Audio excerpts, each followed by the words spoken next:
One central piece here at University Heights Charter School is our RAP assessment data wall. The RAP stands for the Writing Reading Assessment Profile. It's an assessment that gives you a running record, an accuracy rate, as well as comprehension and a writing assessment for children. It's based on the Fontes and Pinnell reading level, so it goes from level A, which is the beginning of kindergarten, all the way to Z. We stop at W here at our school. Our school is K to 5, and W is at the end of 6th grade.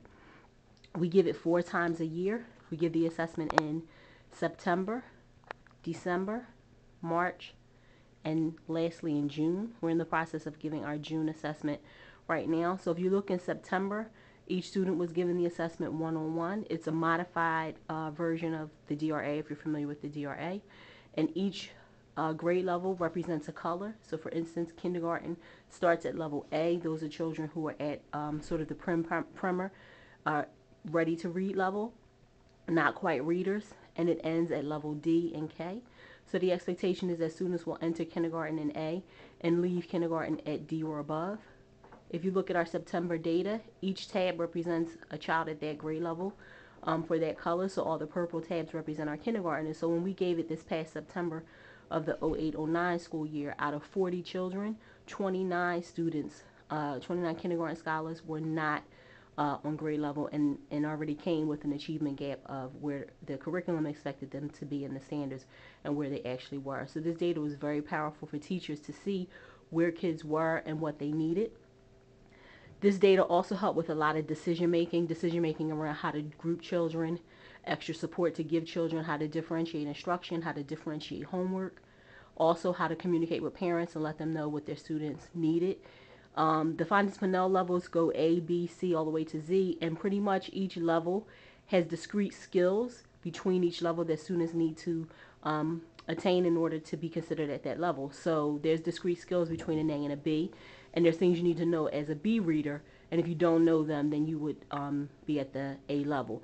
And so as a staff, we use the data for professional development around phonics and reading instruction, and really knowing these levels well, and teachers knowing what they needed to give children in small group as well as whole class instruction in order to move them along the continuum. So the data has been a key driver here. This data wall is in my office, and teachers meet here for PD every 4 days for 2 hours. That's where our schedule is set up. So I have professional development with teachers, and we're constantly looking at the data, looking at children, seeing where they are. If you look at our December data, focusing on kindergarten again, you'll see when we gave it again in December, all the children who moved and were off the wall. So children, we only had 5 at that point still on the wall, and all the rest of our kindergartners had moved to level A or beyond. So this has also helped us to really support our high support level students who need high support, but as well as low level high achieving students as well. So if you look at D, we had one kindergartner, Rakaya, who came into kindergarten pretty much a year ahead of all the other children, reading at the end of kindergarten level. And this data really helped us to know that teachers needed to differentiate for her because she was not where all the other children were or were expected to be. So if you look again in the December data down here, you'll see her purple tab. She moved from D to F between September and December. And then we gave the data again in March. Rakaya moved all the way to the 2nd grade level. You'll see she's the purple tab there. So she was a kindergartner in kindergarten, but reading at the beginning of 2nd grade level. And so far, we've tested her in June, and she's tested out of the K2 assessment and has moved on to the 3 to 5 assessment. She's currently still being tested, and she's beyond 3rd grade so far. Teachers haven't figured out which level she is now because they're continuing to give her the assessment every day until they find out what her level is. So this data has been powerful, both in helping us to help struggling learners as well as our high achievers.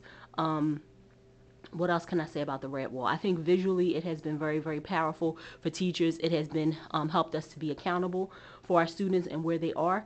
One other thing we started doing in March was progress monitoring. So when we looked at the March data, particularly in kindergarten and 1st grade, we looked at the students and we said, if students by March were not at C, then we want to identify those kindergartners and put a special plan in place. So teachers and aides essentially wrote like an individualized education plan for those students who were not yet on grade level. And those students were pulled every day for a half hour for either one-on-one instruction or small group instruction based on where they were. And then we gave this assessment to them every 3 weeks as opposed to waiting the typical 12 weeks to make sure that they were making progress and we're moving along. So if you look at the June data for K, it's almost in, but you'll see the spread where students went from A all the way across, and most of our children are either at D or beyond. We have still about 8 students who are not, and so they'll go into first grade entering, and the first grade teacher will get that information saying where the children are, and they'll know that these will be children who would be in a high support group and try to get them the support early on so that we can close the achievement gap with them as well.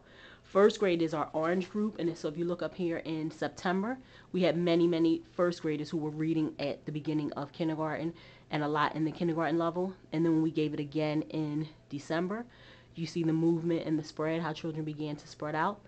But in March, we really began to see movement. And then we also, first grade teachers were concerned about children who were not in F or above. And so we decided to take these students who you see here below F, and they also got an individualized education plan and received a half-hour instruction. The last thing that the RAP data helped us to do was in December, we started with our Title I money and after-school tutoring program. And what we did was we took the reading levels and we purchased the guided reading libraries through Scholastic, all three, nonfiction, fiction, and content area. And we actually took the data from the wall to see where children were, and we split them in groups based on their level. So they would meet twice a week in all the grade levels, second grade through fifth grade, with a group at their level, and they would receive guided reading instruction in a group of 6 or lower. In kindergarten and first grade, we provided tutoring for them every day because we had so many kindergartners or first graders who began the year not on grade level. So they received tutoring every single day, Monday through Friday, at their level, and that was really a key driver in moving children along in their achievement and closing the achievement gap. So the RAP wall has been very powerful for us. And data I've been able to share with parents, both to show their child's progress as well as their child's struggle. And it has been able to help in conversations around behavior with parents, especially students who we saw exhibiting behavior and were not on grade level, and to say to parents that we felt like a lot of the behaviors we were seeing were based on their struggle academically, so that we needed their support at home. We needed them here every day on time in school so that we could begin to get them where they needed to be and close the gap. So this is our RAP data wall. I'll show you one more time and I'll go all the way across. And if people have any questions, they could ask me at the end. And I just want to show you here on the wall, once students test beyond W, they're considered off the wall. And if you look, you'll see in September we had many fifth graders off the wall, but only one fourth grader, one third grader. And then when we gave it again in March, those same fifth graders are still off the wall. We added one more fourth grader and one more third grader. And then when we gave it again in March, you'll see how many fifth graders tested off the wall, how many fourth graders were added. And we haven't quite finished the June data yet, but I'm assuming that more children will have made progress and grown since then. So thank you very much.